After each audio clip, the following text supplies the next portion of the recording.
Welcome to the VUC, the VoIP Users Conference.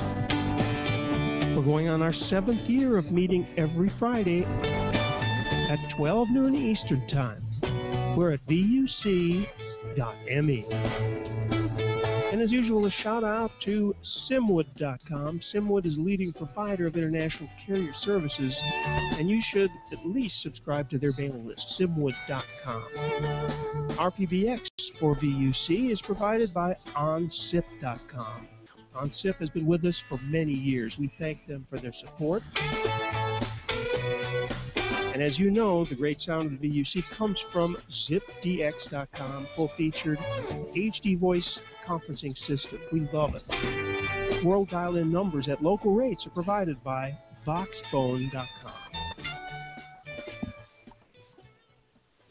And I'm really proud and pleased to be here on the VUC, number 426, if memory serves, with the Jitsi team.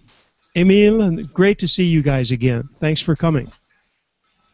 Great to see you, Randy. Thanks for having us again. Always a pleasure. And we are showing on the Hangout. Let me double check this. No, we're not yet, so that was good that I checked it. I'm going to try to show the Jitsi client that I am that's on now. It has to be reselected. Okay. Those of you watching on video, by the way, if you're listening to this on ZipDX, please go to vuc.me/live to look at the video because it's really, really impressive. I'm going to full screen it now, which means that I'm going to remove our illustrious guests, starting with Andy, who's going to disappear. Bob is going to disappear, but stay with us, everybody. You'll be back shortly. Goodbye, Dan. Dan number 2. ZipDX Audio is still up with us. James Bodie, the illustrious James Bodie. Goodbye, James. Ule Johansson, who's going to be, oh yes, Camilio also. Don't forget that. We're going to be at Camilio World, April 15th through 17th in Berlin. And now, theoretically, we should be full screen with that. Let me bring on the IRC too. Emil, when did the Jitsi project even start? You know what? We had many beginnings. The real first one was back at the in the beginning of 2003, actually. And the funny thing is that it took us about a couple of weeks to have a working SIP client that could do audio-video calls with Windows Live Messenger. It was called MSN Messenger back then. It was really mostly a student project in the beginning. It did just that, really, audio and video with H.263. And then a couple of years later, people had been using it for testing IPv6 calls with SIP here and there. There was interest, even though we did hardly anything with the project. People were really interested in it, and we just thought we have to get more involved. So we started paying serious attention to the project. We started a company around it. We started growing the team. Other members joined. So I'd say that the real Jitsi, as you see it today, started at the beginning of 2007, and it has been adding features ever since. We've added high-quality audio calls, high-quality video calls, audio conferencing, and things like Outlook integration, and now most recently the video conferencing that you're seeing. I should, by the way, mention that in all fairness, and we talked about this just a few minutes ago before the public broadcast part started, that the audio that you're hearing is going through in a lot of pipes, like the U.S. congressmen called them. So it's not really fair. The audio on Jitsi is very, very good, and we'll talk about codecs in a second. But, Emil, there is some problems because I am bridging this stuff. We're on one side of the Atlantic. There's a lot of people on the other. I don't know whose Google server we're talking to, so I'm afraid the audio is not a fair representation of how good it does sound. The video is beautiful and crisp, and also I'm sharing my screen, so if people are watching this on YouTube, you're looking at a screen share, not the real thing. Go to jit.si, download the very latest client for your platform, which would be Mac, Windows, or Linux. And we did some tests with Ubuntu. It was really good. So that's the way to do it. This is just a kind of a demo through a screen. You're not seeing how good it really is. Everyone who's tried it has been really, really impressed. Emil, I'd like you to, I'm going to zoom in on everybody as you introduce them. If each person could say a word about what they do or just say hello or whatever. Would you do that, please? Sure.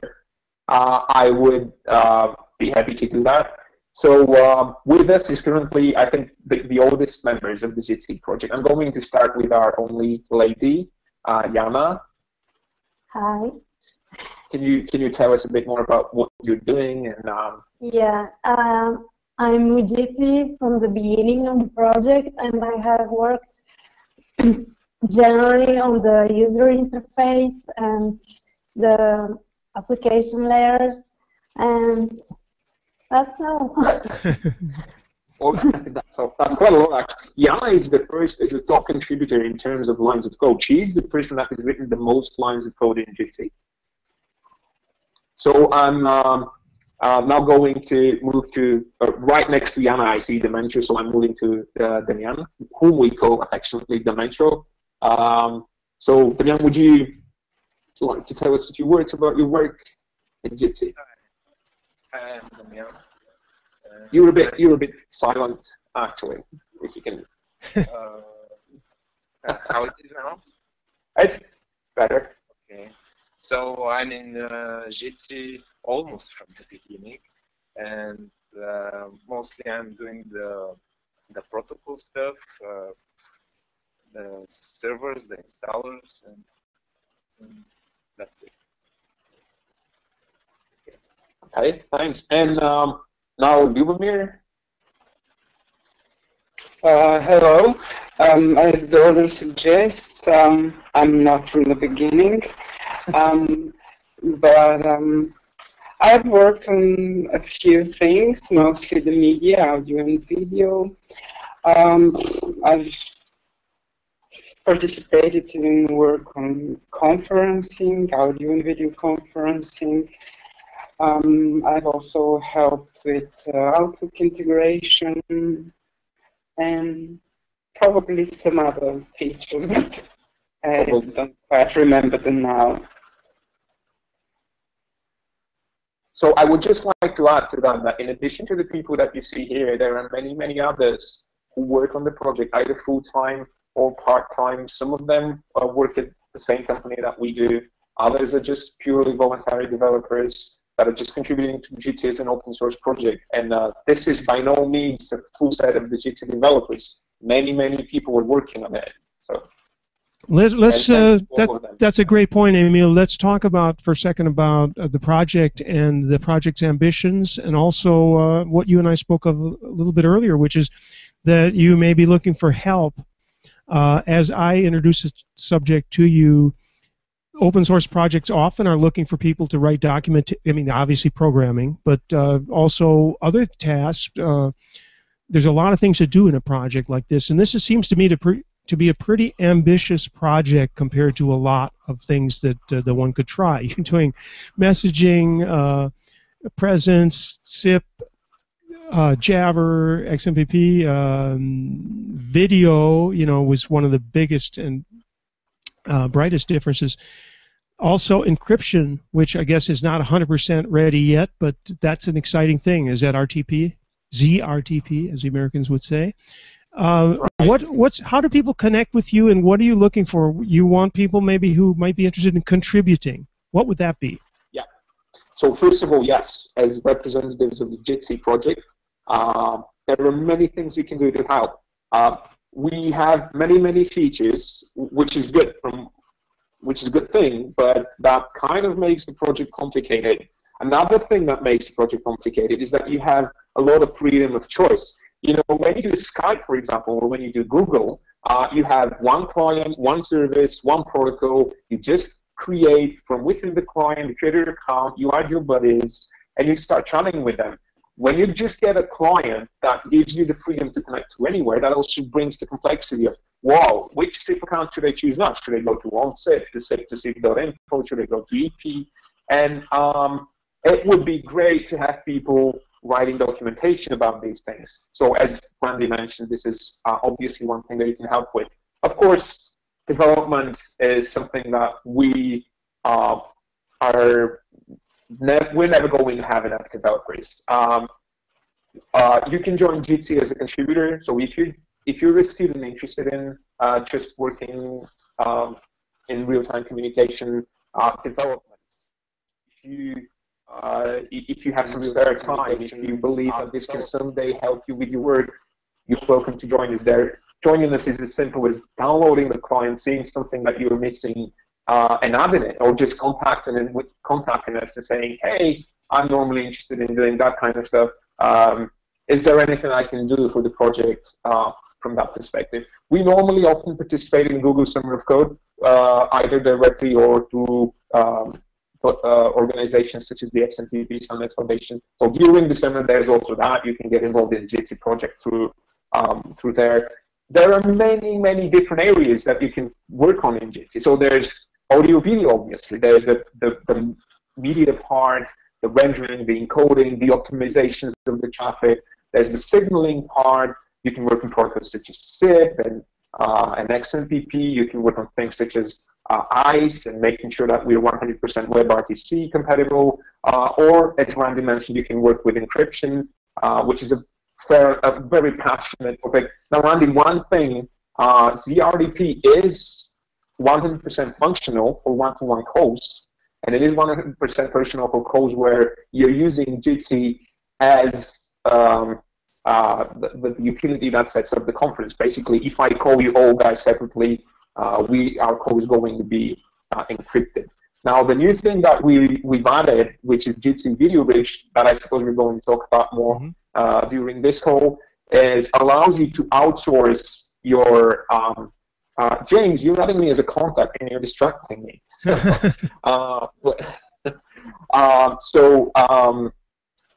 Jitsi Video Bridge is something that basically allows you to host video conferences like this one without requiring the bandwidth. You basically outsource your RTP relay into the cloud. And in that particular case, indeed, encryption is not 100% ready yet, but we'll get there. That's always been one of our main focuses, so we'll get there very soon. I think it's fantastic, too. I also mentioned to you, and we can maybe get in a couple of answers to questions that came through. Actually, this is from Google+, and I think this is two different questions. The first question, the second part of the question was easy to answer. Do video calls have to be bi-directional, or can they be one way? One assumes that means, can I turn my video off? I don't see what else that question could have meant. No, I think I can think of something else, actually, and that's for when I have a Jitsi Video Bridge call or a Jitsi multi-party call where I'm the only one streaming and everyone else is receiving, and there's like 1,000 others people receiving. Maybe that's it. And that's, so to answer the simple question, you can obviously turn your video off. Now, if you want to broadcast your video to a large audience, let's say that this is currently not wide tested. So it is a use case that we would like to cover at some point, but we are really now focusing on conferences like this one, where you have a small team like ourselves that are working in telecommuting like ourselves. Half of us are in Bulgaria, the other half of us are in France, or we have contributors in Switzerland or in the States. So and this is what we're using to work on Jitsi, and that's our primary focus. This is where we start from. It is very easy to get to many places from here on. Like, for example, broadcasting to many people is something that we would definitely want to do. And we would also like to change the interface a little bit. We would like to maybe get closer to what you have with Google Hangouts, because that's very, from a user interface perspective, it's really very useful. You just have all those thumbnails, and you can focus on the person that's currently talking, or you can choose who you're looking at. This is really very handy, and it's easy to get there once you are where we are. So we just have to make our choices about priorities, and we're currently stabilizing the whole experience with Jitsi Video Bridge. So to make it short, you can do broadcasting. You cannot currently do optimized broadcasting. It will probably work up to a point. The user interface is not going to adapt very well, because currently the user interface shows everyone's. Even if you do not enable your video, it would still show a gray window for you, and so if you have 1,000 participants, you would have one thumbnail with video that is scaled down locally, and 1,000 thumbnails with no one on them. So not optimized yet, as I said, but it's something that we would like to have at some point. Of course, ironically, we're doing that now because this is live on YouTube, and hundreds of thousands of people could potentially be watching. So you could do it, and you could do it better than just a screen share. I mean, if someone had a particular reason to want to do it, I'm sure there are ways to drive the video directly. Anyway, that was one question, but the other question is a little more general and probably would be interesting to a lot of people, which is, he said, this is Richard Wildman, by the way, in case he's listening, said, I'd be interested to find out the details of the bandwidth utilization of Jitsi and whether, and then the other part was answered. As far as bandwidth goes, what do we know about what's necessary for upward and downward connectivity and the number of people, and also segue into codecs after that, because that's an exciting kind of thing. Sure. So let me start with a few explanations, disclaimers. It is very hard to talk about constant bandwidth with video because that can change a lot for two different reasons. First of all, you can change the settings of your codec a lot. You can say, I want very high quality, I want to use less processor, I want to use more processor. But let's say that I'm going to answer that for the default settings that you get with Jitsi. And even then, even if we agree on a certain CPU using some certain bit rate that you're going to take out of the codec, when you're just static like that, your bandwidth is like X, and when you start doing things like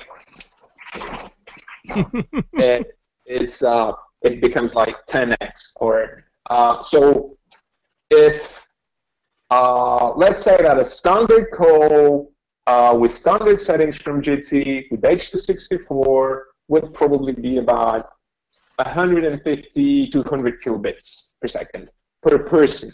So each of us is currently streaming about 150 to 200 kilobits per second toward the Jitsi video bridge. And that's important because no one is streaming more than that.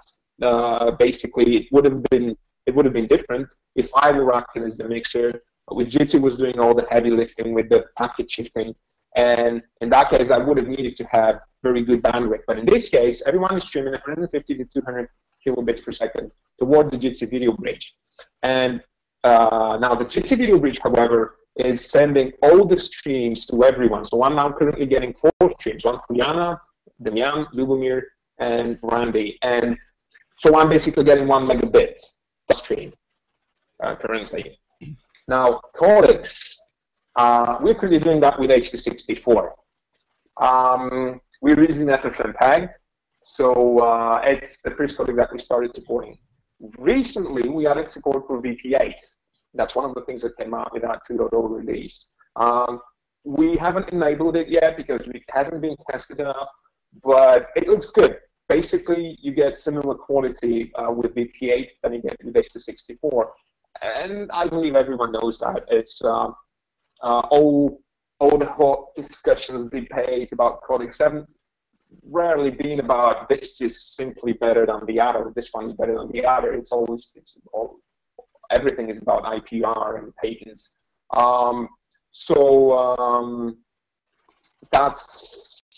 That's it about, oh yeah, and bandwidth with VP8, we haven't tested enough, but again, it's very, very, very similar to H.264. Okay, because of the bridging, people are complaining a lot on IRC about the audio quality, and I'm wondering if, and I already explained that this is not the Jitsi audio quality, but on the other hand, maybe it's possible to call ZipDX. I don't know if we tried this already, and if you've got a good microphone to do that, because they see if we can do that. This is the experimental zip. This is VUC experimental time. So this is what we do. I'm going to do that right away. See if you can do that, because I'm probably myself. I'm introducing problems with the audio because of that. We're going to bring everybody back in now too. I wanted to make sure that there was some time of full screen because this is just such a beautiful interface. It looks great. But we will bring in everybody else in case they want to talk on the Hangout, and their audio will then be brought back into you. But if you could speak in on ZipDX directly, it would be interesting to see what it sounds like. Can you just remind me the conference code, please? You shouldn't be asked for a conference code. You should be able to call 200901. Oh, wait a minute. Try calling VUC. Can you call an alphanumeric? Yes. And by the way, anybody who's listening can call this, but then how would they be listening? Good one, huh? Okay. It's VUC at VUC dot VUC at VUC.onsip.com. I hope you can type that in and not do it on the phone, because no, I'm doing it on Jitsi, and this is probably going to put on hold my conference for a second, and I'm going to try and... Oh, if you can do that, that'll be interesting. Okay, let me see.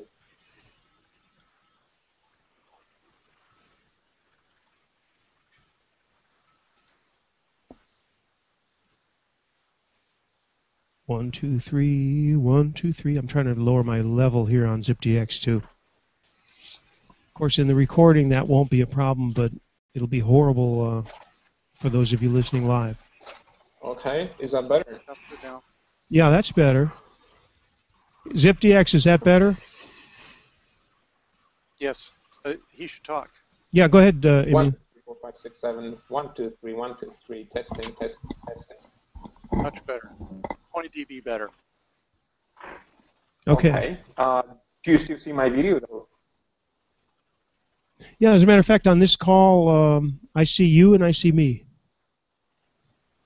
I knew something was going to go wrong if I put that on hold. You know what? Let's keep talking, and I would just set it up again. Well, you know, or they can, the other 3 people could maybe turn their cameras on and off. I don't know. That may or may not. Yeah, here comes, somebody's coming back. Some magical stuff is happening here.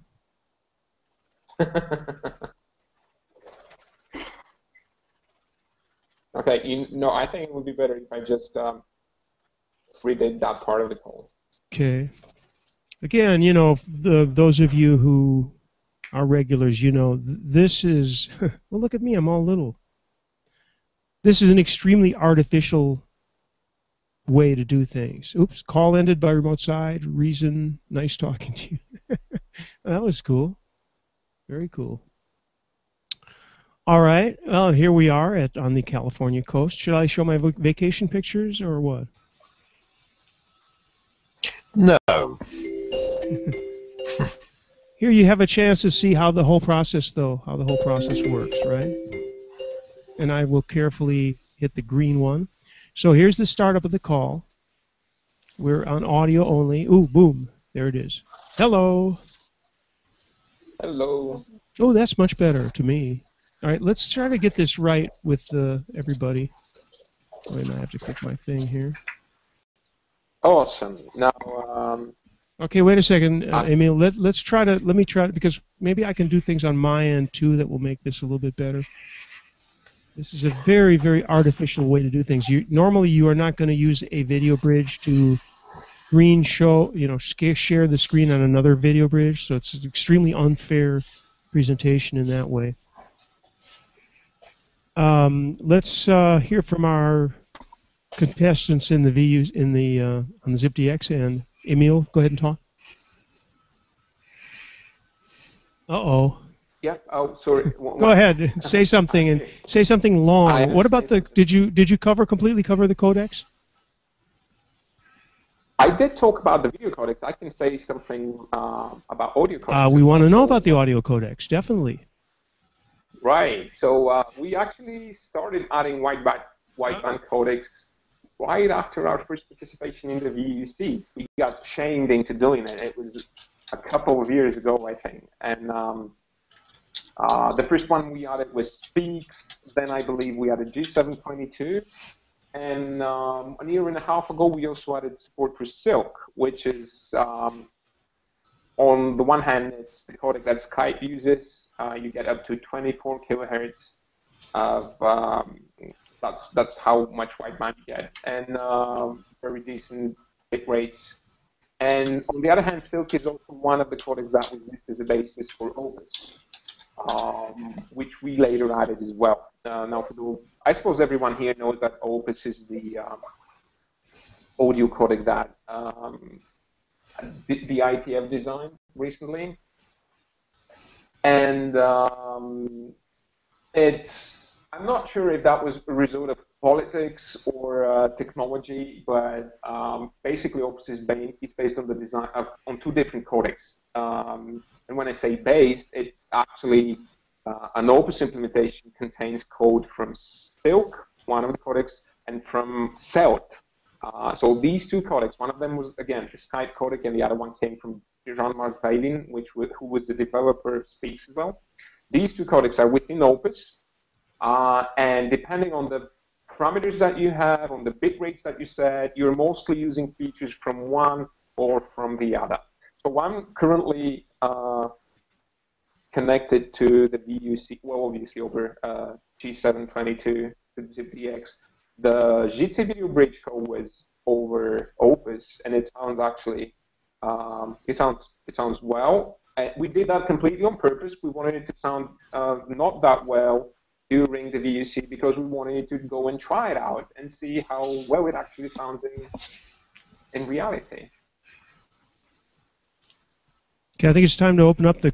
We're losing a lot of energy trying to get the audio right. It does sound better to me, but I don't know what it's like on the other end. But let's open it up to. We've got lots of participants in the Hangout and also on ZipDX. Who would like to speak first? Can I kick it off, Randy? Yep. James Bodie. Yeah, hi, Emil. Good to see you again.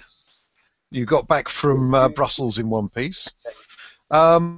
Yeah, is anybody using your video bridge with clients other than Jitsi that you know of? And if they are, what clients are they using?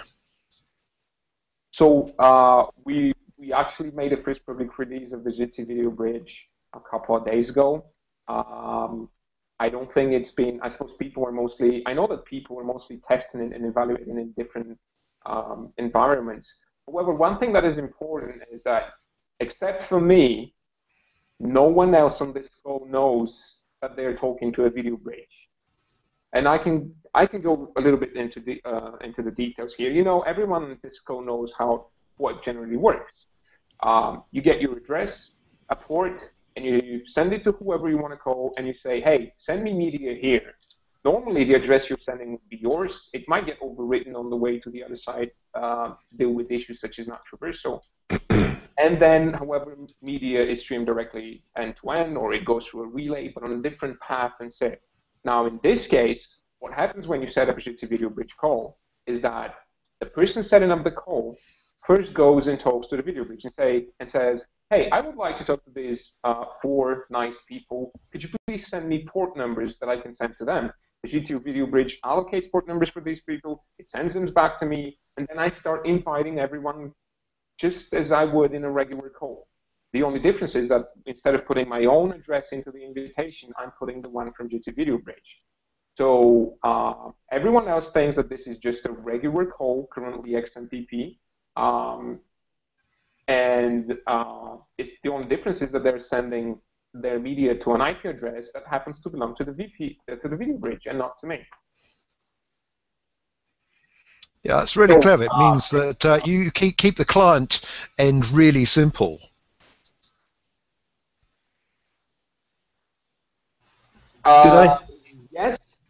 Yes, and no, because we're all clients. So let's say that we keep the bar on the client end really low. Everyone can join. Not everyone can set up a call. In order to set up a call, you have to implement some more signaling. But even that, I wouldn't say it's really complicated. However, yes, dumb clients currently XMPP can participate in a Jitsi video bridge call without implementing anything specific. That's actually one of our main design guidelines. That's why we have been going to the XMPP standards foundation. That's why we have been using RFC 4575, which was originally written for SIP. What we want is to be able to set up a call with anyone, and then if you happen to support more, then maybe we'll show you who is on the call. If you happen to support even more, then we'll let you establish the call yourself. But you can join with a DOM client. Am I right in understanding from what you said earlier that when you send, so if I join as a client, I send the audio and the video to the video server, and it then sends a single, an individual stream for each participant out to each participant. So I'd get a stream from yourself and from James and from everyone else who's in this call, and then my client puts them together and shows them on the screen. Yes, exactly. Actually, Lubomir, would you like to explain that? Because Lubomir is the person who has worked most on the Jitsi video bridge features. So in case we're getting your audio okay, maybe you can try and answer that question. Oh, yeah, okay. Do you hear me actually? I lost part of it, so if you could please just repeat the question and I'll try to answer. So basically the question was, is everyone now getting individual streams for audio and video, or is it happening somehow differently? So can you tell about how it is different for audio and video? So in the case that we're demonstrating now, each one of us is getting a single audio RTP stream with a single SRC, which means that the video bridge is mixing the audio that each of us is sending to the server, and then generates a single stream, which is the mix of all the inputs. In the case of video, the server is not really mixing the video. The server is doing RTP relay. So we have each one of us has a single port allocated to video RTP, and on that single port, each one of us is receiving multiple RTP streams. It means multiple SRCs. So that's basically the short technical explanation. Yeah, and it's probably worth adding that this is very similar to what Google Hangouts are doing, or Skype for that matter. As Lubomir explained, we're doing real content mixing for audio because it's cheap. Because given that it's cheap, you basically just add numbers one to another. We might as well try to save some bandwidth. And we also simplify paywall type negotiation. Yes, Lubomir, you wanted to add something? Yeah, but you mentioned it in the last moment. So I want to add that the audio mixing allows each of the participants to choose their own audio codec, and then the video bridge will do the necessary re-encoding in order to allow each of them to participate in the conversation. But then each gets to choose what he likes. So in order for a client to support the video server, it has to be capable of receiving the multiple video streams and then displaying them. Yes. Yes. Note, however, that this is not something that we design ourselves. That's existed within RDP for, well, since ever. As many of you recall, actually, RDP was designed, when RDP was designed, a lot of thought was given to the multicast use case. So, unfortunately, multicast isn't really the success everyone hoped it would be, but that part is in the protocol, and Google Hangouts are using it. The people on WebRTC are making sure that WebRTC will be compatible with that. So it's not something specific to Jitsi.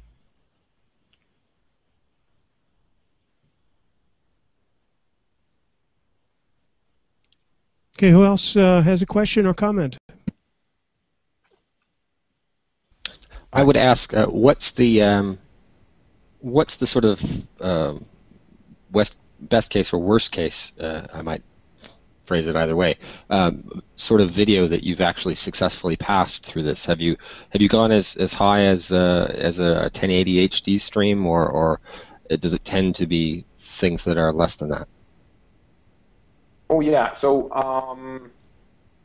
that really depends a lot on hardware and basically what your machine can handle. Reasonably with with any box from that you buy today that is not an ultrabook or a netbook, you can do up to 720p. And really the encoding is the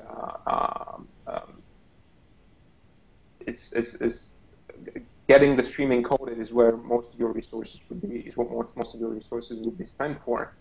And more than that, I believe we had reports for someone with some crazy configuration who said that they can do 1080p, but a regular machine is probably not going to handle.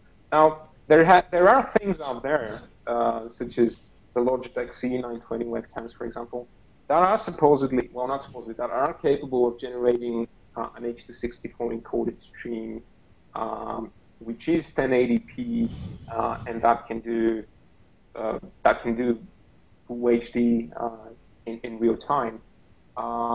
Unfortunately, some of our contributors have spent quite some time trying to get that encoded stream from the Logitech webcam, and it didn't quite work hard. Basically, the APIs are not really that well exposed. I know that other applications like Skype, for example, are using it. We tried to, actually the contributor his name is James, so James tried to get in touch with Logitech, and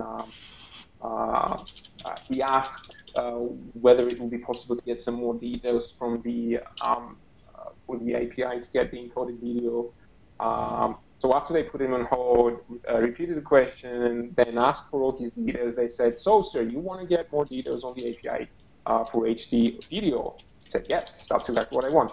Well, we're not going to be able to answer that question. We're very sorry. So obviously, this is something that they have not entirely rolled out in public so far. Apparently, it's just meant for some of their partners. But that's the way to go. I don't think anywhere in the maybe 3 years to come, we would be able to have computers that are capable of encoding 180p videos on the fly, real time. And until that happens, we are bound to rely on whatever we are capable of getting on hardware. From hardware. Now, we also have an Android version in the works.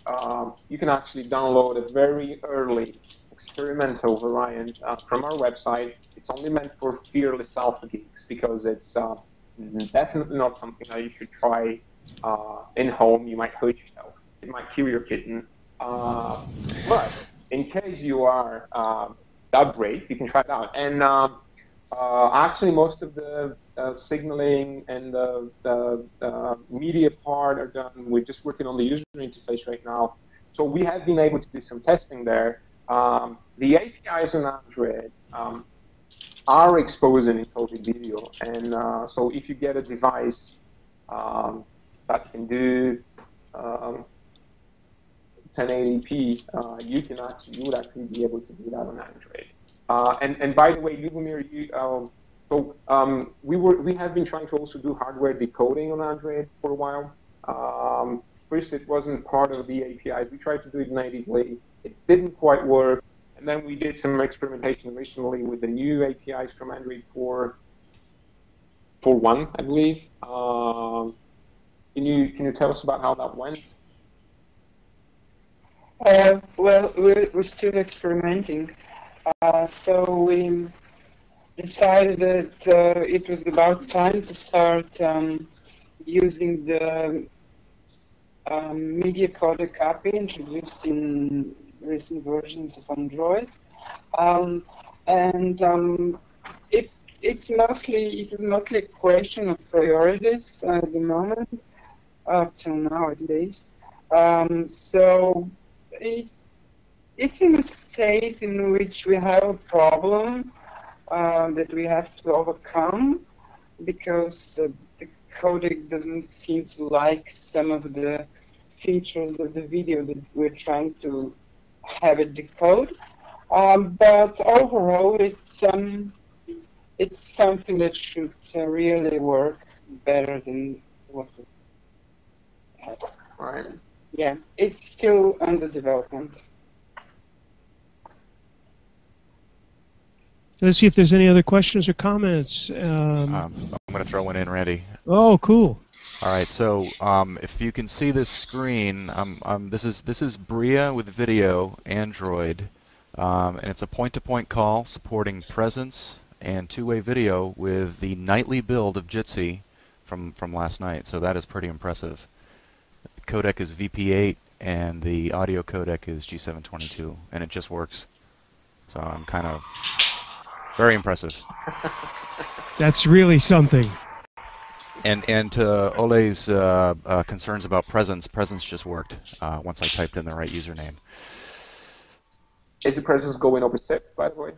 Yeah, it is. I'm sorry. That's through my local Camelio SIP registrar, and it's presence over SIP. Correct.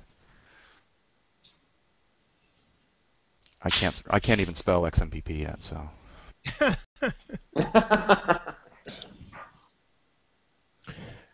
Okay, where does that leave us? I have a question.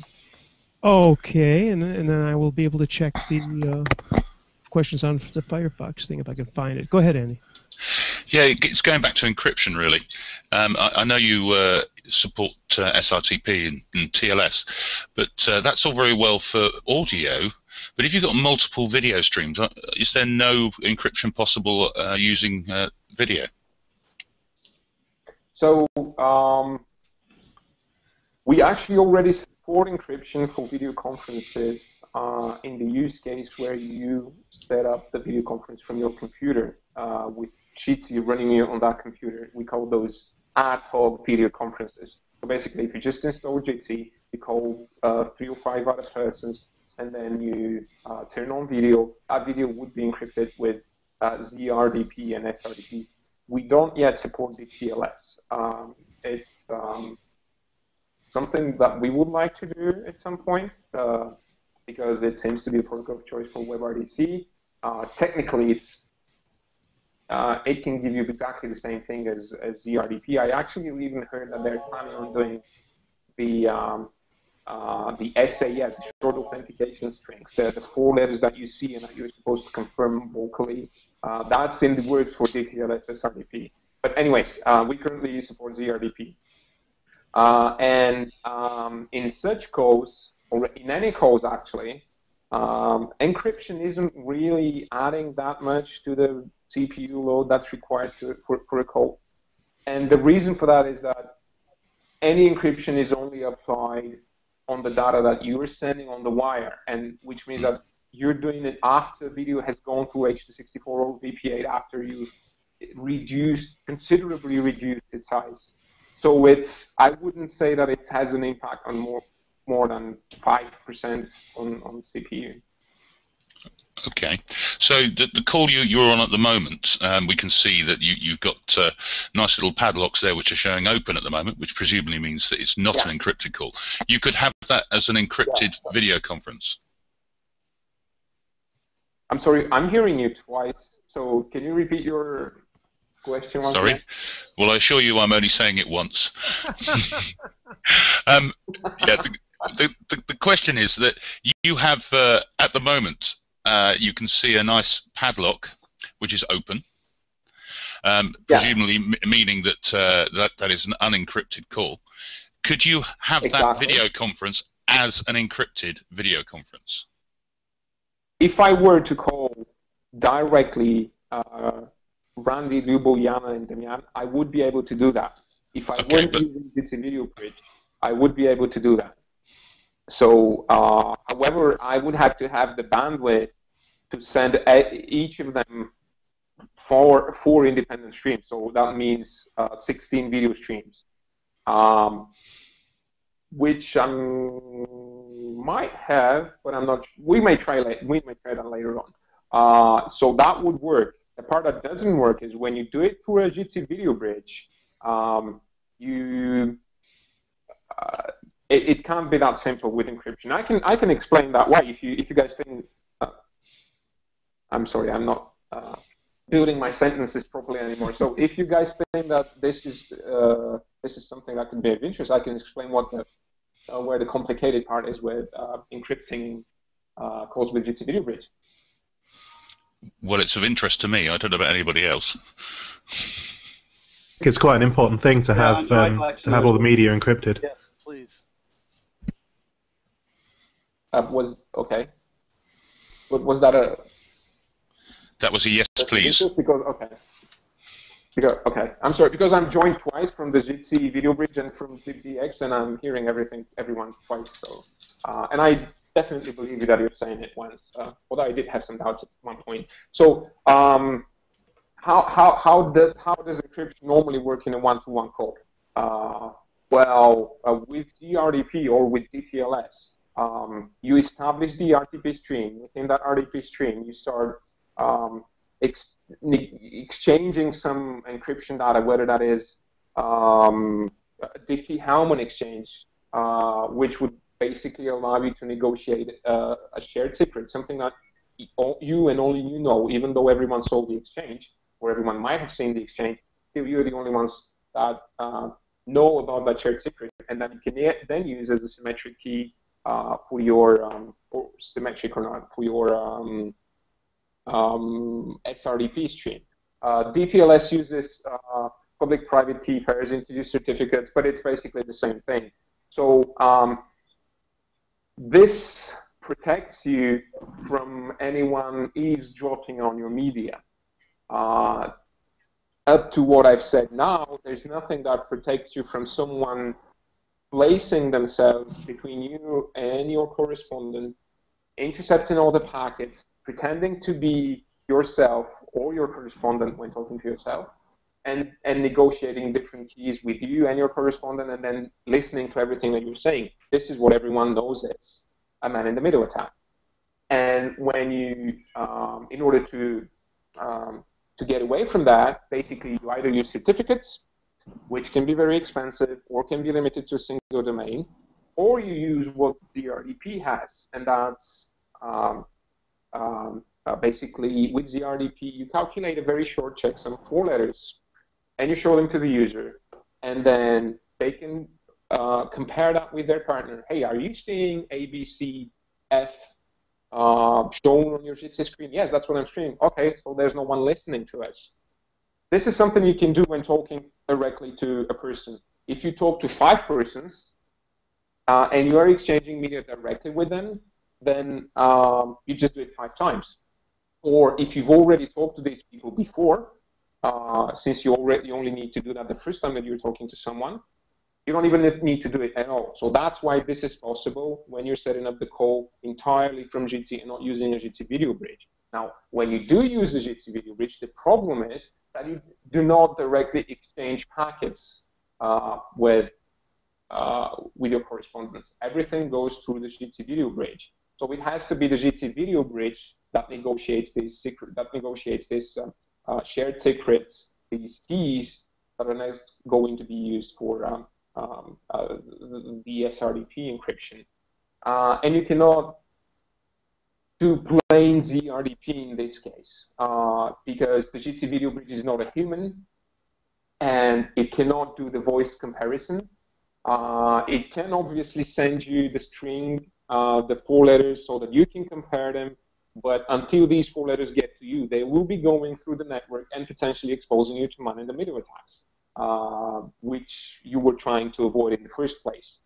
So we have a couple of options here. ZRDP has a feature that's called Trusted Man in the Middle.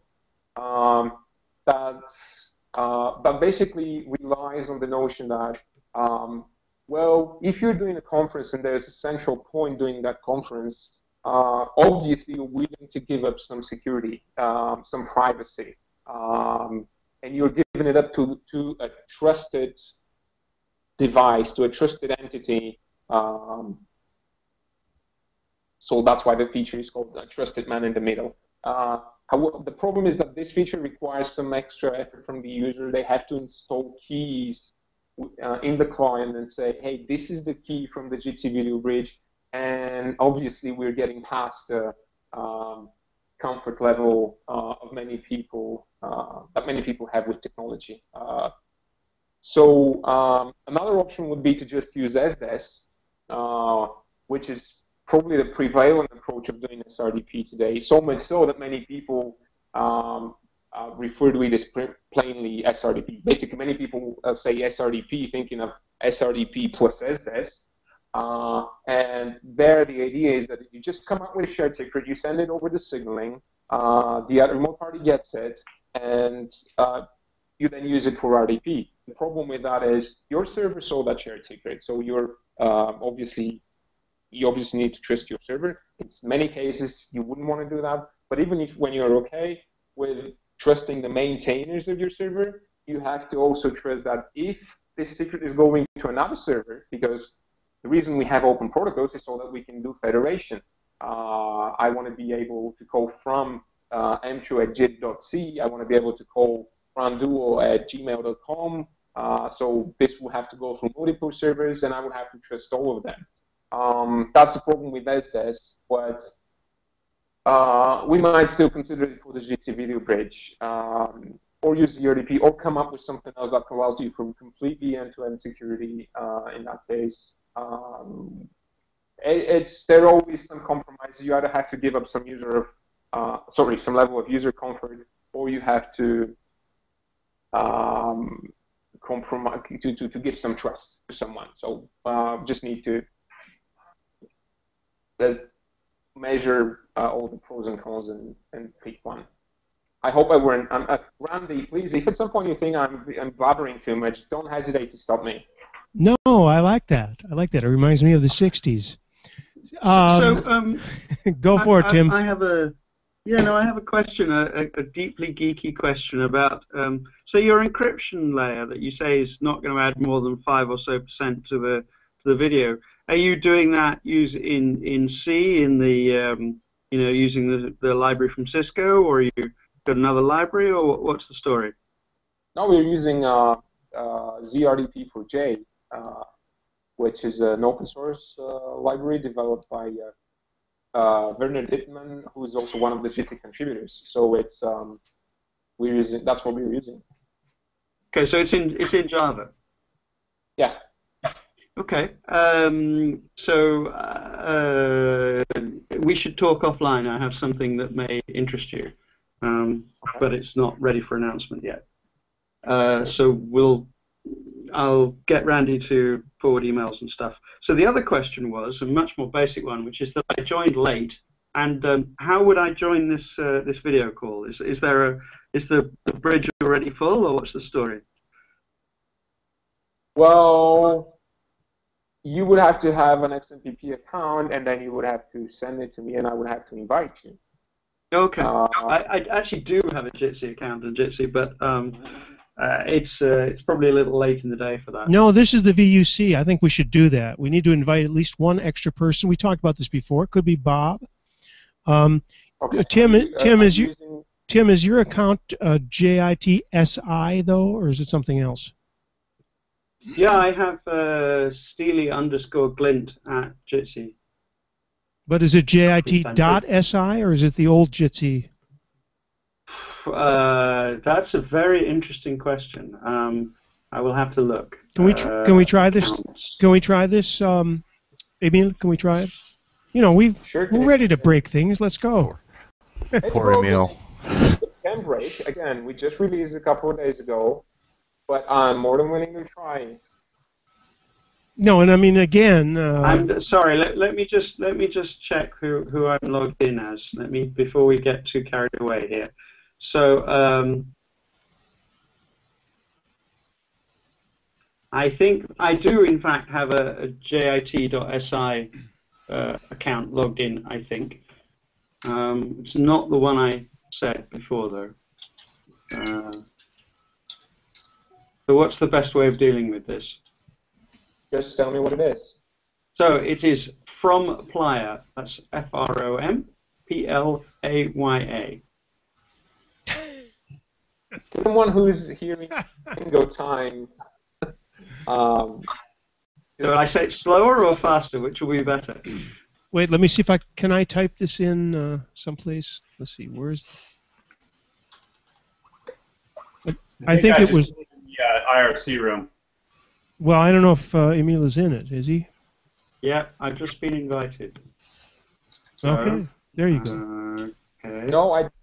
No, that was just just me friending you. Okay, Sorry. so you know what it is now.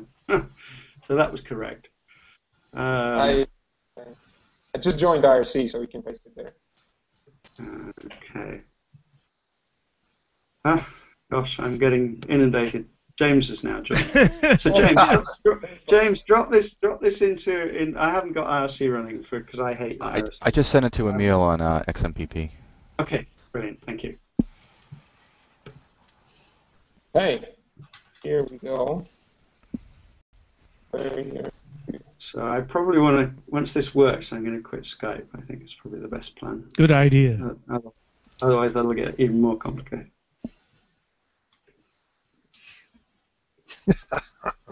I love this.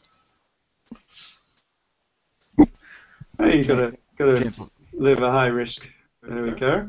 James, you know something about that, Tim, don't you? ID? Of course, he can. Now that I'll drop it on IRC. I can't see anybody else, but I can see me. What do I do? Oh, there he is. Wait a minute. Let me get my screen adjusted properly so we can. So I can hear you guys. I see no pictures yet. I see me, obviously. So I need to enable something. So what's happening here? You're not seeing anybody, Tim? I see myself and I hear, oh no, things are starting to happen. It should. They should. Yeah, sort of. That's very cool. I may not have the bandwidth to do this, of course. Oops, what happened? Who dropped? I think that Damian dropped. Ah, yeah, Damian. Is this exciting or what? Come on. Give it up, folks. This is what I do all the time. Give it up, folks. So you guys seeing me making weird gestures, is that right? Yeah. Yeah, we can all see you, Tim, making. And what are you wearing? Are you wearing your old school blazer or something? Yeah. No, I'm wearing a woolly hoodie for what it's worth. A hoodie? It gets even worse. Oh boy. He's down with the kids these days. Let's do there we are. Close up. We've zoomed in on you, Tim. We can see everything you do. So whatever you do, don't pick your nose. I'm not seeing anybody else. And but anyway, I mean, it's Oops. a feature. It's a feature. I think we are in trouble now, ladies and gentlemen. No, we're not. I just hung up. Oh, that was. Oh. Living life on the edge. The bleeding edge. We are the bleeding edge. I'm just looking at the. Nice ringtone as well. Yeah, it is, isn't it? Okay, here we are. No, yeah, there we go. I have pictures. We're coming back. Yeah, no, sort of recycling itself. Good. And again, wow. It's great the way it all just kind of fills up. Or what? How does this? Is it? It's a star network. Right. Finally, got Randy. Picture Randy. Come on, Tim. You can do it. put your video on. I need to switch my video on. Oh, okay. Click on the camera. That, presumably. Yes. Wow. Cool. That's awesome. That's great. I'm impressed. So what changed between this time and the previous time? There was like some. There seemed to be some sync problem before, and then it kind of seems to sort itself out. So the audio was well, there are obviously rough edges to iron out, so we're currently very excited about this talk that we're having, so we didn't actually look at what was the problem right now. We just have to debug and figure it out later. Yeah, no, I understand that. No, this is cool. This is cool. What decides the order that the video streams come up in? What decides the order the video streams come up in, Emil? Was the question. Don't think he can hear. Oh, why would that be?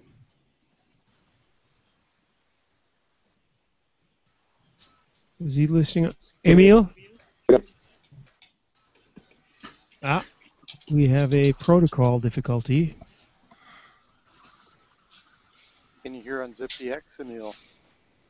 Well, I'm on Very ZipDX. quiet. The ZipDX people are very quiet. Somehow the mixer has mixed them down, or something like that. Something. How unusual that is. Something like that.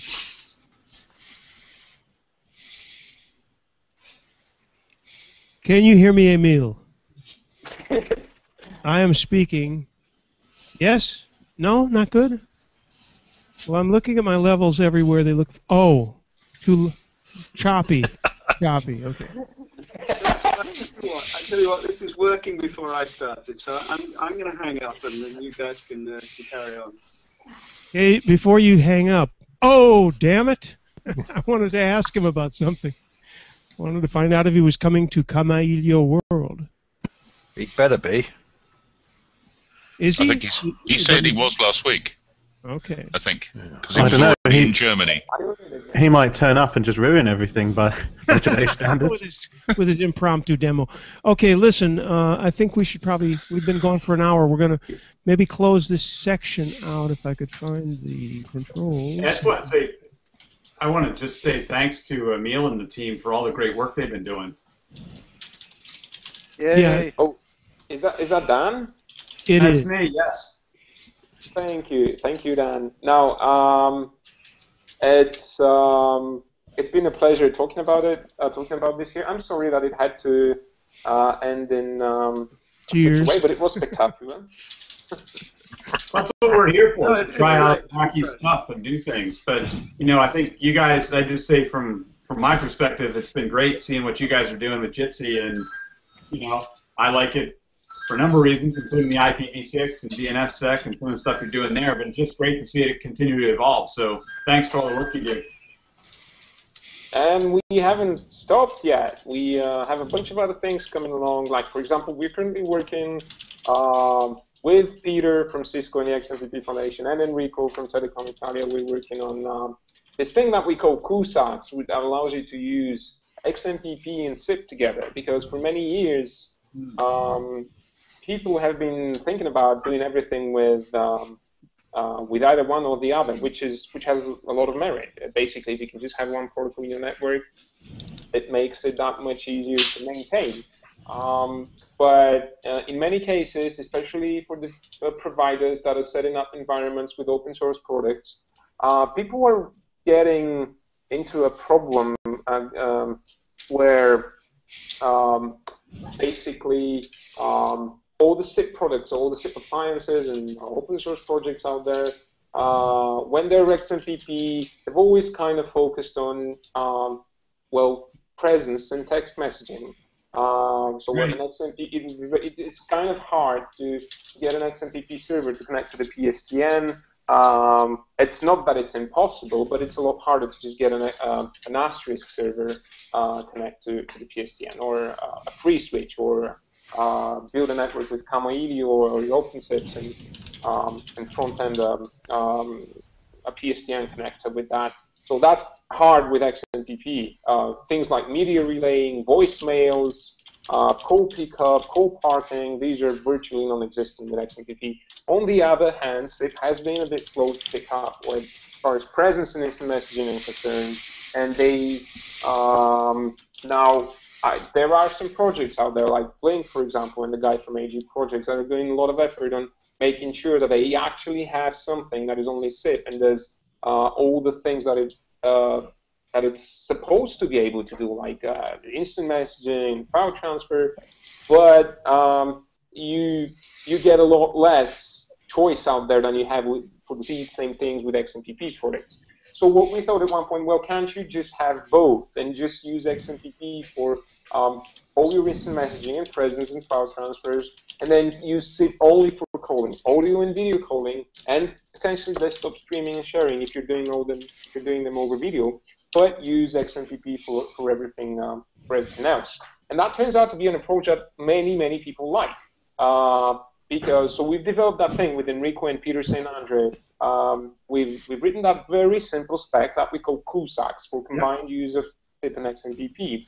And you can basically, with an existing SIP infrastructure, without touching your servers at all, you just add an XMPP server, and you configure double stack clients such as Jitsi, for example, to use both. And within that specification, which is actually even an informational document, we just advise people, here's how you can make the best of both worlds and make it, and take the best from both worlds and make it appear as if it were a single service to your users, so that they're not confused with using different protocols and such. So that's one other thing that we're spending a lot of effort on. And of course, we are working on our Android implementation, which is coming along slowly, but it is coming along.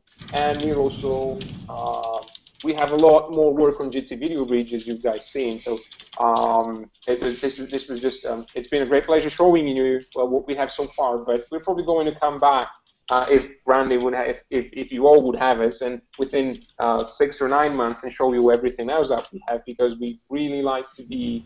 Well, we think this is a great opportunity. You currently have things like Google Hangouts or Skype that are free, that work well most of the time, and however, you lack any kind of customization possibilities with them. You cannot just deploy them and configure them any way you would want, and you would be able to do the same thing with your OpenShips or just for Freeswitch server. So we think that with Jitsi Video Bridge, you would be able to have your own Google Hangouts configured to work the way you want them, with the features you want, for the people who you want and who you trust. And so that's what we're going to concentrate from now on. And thanks again, Dan, for your encouraging words. And thanks again, Randy, for the invitation, and everyone for watching and listening, and for tolerating the slight annoyances here and there. Absolutely. Thank you. Thanks to the team. And I want to repeat a couple of things. First of all, Jitsi, a little late, folks. Jitsi.org. Well, there's jitsi.org or jit.si.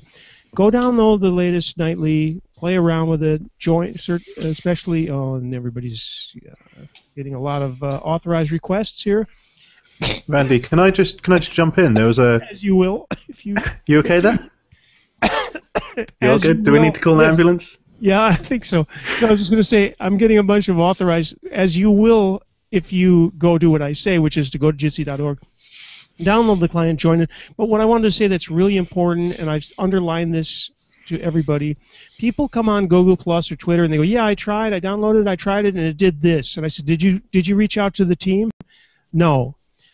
Get in touch with, if you try any open source project, first of all, any open source project, go talk to the people who wrote it. They want to know. I mean, that's one of the reasons it's out there for everybody. If you have problems, get a dialogue running, please. It drives me nuts to have to keep answering these queries saying, did you call them? No, never. So that's the way to do this. Go to jitsi.org. Download the client, mess around with it if you're interested in this. We were fooling around before when we didn't have to bridge 16,000 different audio to ZipDX plus a Hangout, and it's brilliant. It really works well. Okay, Dan, go ahead. There was a question in IRC from Thomas AT, which was, does the Jitsi implementation of Opus work with the Opus from Freeswitch? And that's, if we could have a really quick answer for that before we finish up, I'd really appreciate that. You still there, Emil? Yeah, I'm here. Last time we checked, there was a problem with that. And I believe we're working on it with the guys from Freeswitch to resolve it. I think Anthony Miller-Sala is on IRC. Yes, there he is. He says, yes, but for older versions, you need to define Opus as Opus at 20i. So there you go. Latest trunk works without changes. Meep. And cool. I didn't know that. And once again, I mean, this is the result of us communicating. It's one of the main reasons I've been doing this for 7 years. I'm really pleased to be a part of it, and I hope you all are too. And with that, we're going to cut this part of the call out because we need to get to the mature audiences only version, right? This concludes our test. Had it been an actual, you would have been instructed to go to VUC.me. If you happen to be in Europe, please don't miss the chance to come and meet up with the VUC in Berlin. We'll be converging on Kamailio World, which is April 15th to 17th in Berlin. And you can get more information on that at conference.kamailio.com. Check that out, please, and don't miss a chance to taste some wine with us.